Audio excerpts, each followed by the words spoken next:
There are no guarantees in business. For everyone that's successful, another might end up like this. On this episode of The Language of Business, we'll talk with 4 people chasing the gold medal of career success. This is The Language of Business with Greg Stoller. Mike Dreitzer is originally from Brooklyn and went to college to be a doctor, but he and his science courses didn't have good chemistry. Next stop, law school and a move out to Vegas. Now 6 jobs and 20 years later, he's the president of Ainsworth Game Technology, the North American division. Welcome to The Language of Business. Thank you, Greg. It's great to be here. Thanks for having me. So did you always set out to be a company president? Not necessarily. You start your career, you do the best you can with the job that's in front of you, and you move forward. I got into the gaming industry about 18 years ago, about 2 years after I moved to Vegas, and it just progressed from there. But I wouldn't say necessarily you start out day one saying someday I will be CEO. It doesn't really work that way. Mike, it finally clicked for you after 6 jobs and 20 years. What went wrong with the other 5? Well, I don't know that it was that something went wrong. I think what happened was there was a realization that I didn't have passion for what I was doing anymore. And what I would say would be passion is really the key. I reached a point, for whatever reason, I had learned everything I could learn. I was ready for a new opportunity where I would go in and you're just counting off the hours and counting off the days. And that's not what it needs to be about. What it needs to be about is passion. You need to be present in the moment. You need to be there, and you need to really enjoy what you're doing and just, take in every minute you can with as much energy as you can and try to add as much value as you can every single day. Once that's gone, it's time to go. There's no question about it. And the interesting thing is you just know in your head when it's time to go.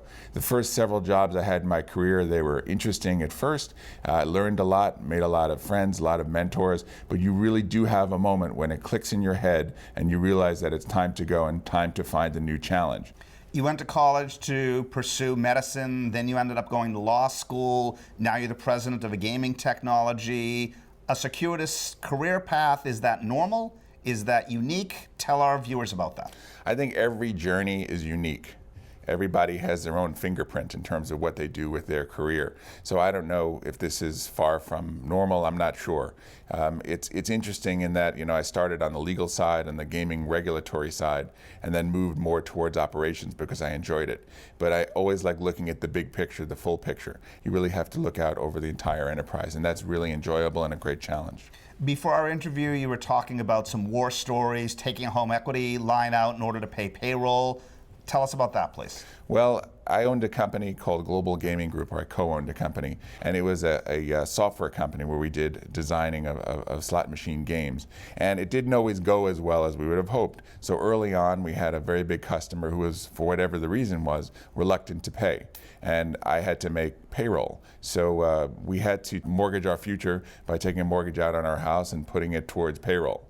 And really, when you do that, and then that works out, and it did work out, and then you have to do it again, and then maybe a third time, you realize that if you can come through this, you can come through just about anything. So that's really about putting your entire family's future on the line, and your partner's doing the same thing. But again, once we came through that, you get an air of confidence, and you realize that if you can do that, anything is possible. And from there, it got better, and we moved forward. Mike, given all of the success and the challenges that you've had, now that you're the top dog in this division, do you manage differently because of those experiences? Well, again, I think, it's unique fingerprint. Whatever got you here are things you take and you manage. What's really important is the people that work with you.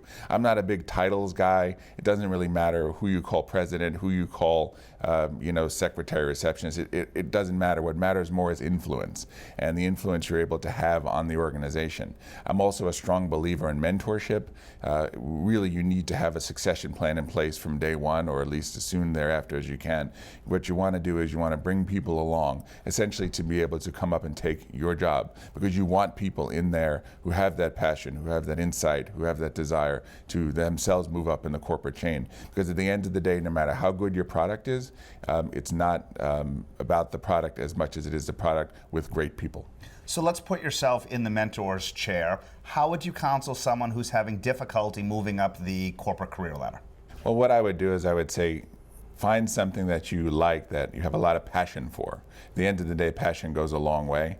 And then just get in there and, what I say, block and tackle. Just deal with what's in front of you and do everything you can to do a good job there.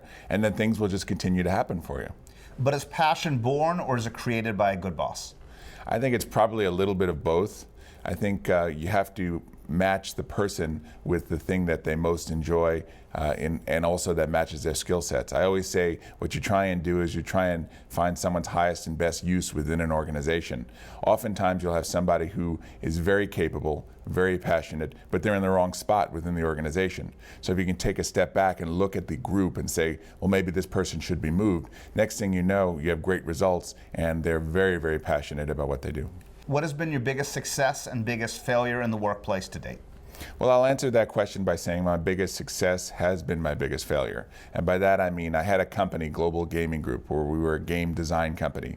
And it was tremendously satisfying to grow the group from the 5 of us to the 50 of us. And that took several years and a lot of anxiety, a lot of effort, as you might imagine.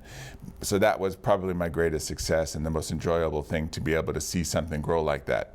It then unfortunately turned into a failure in the sense that we were then unable to take it to the next level for various reasons. And you know, it's really difficult sometimes to take a company from one stage to the next. You can reach a point and then you sort of hit a brick wall. But certainly I've enjoyed all of it. I regret none of it and learned a lot through the process. You mentioned early on in our interview that you didn't start off with the hopes of being a company president, but you are now. What do you then see as your next career move? You know, obviously I enjoy working in the gaming industry, which is the design and manufacture of slot machines. And even to this point at my level, I'm just going to work hard and enjoy what I'm doing. I have great passion for my work.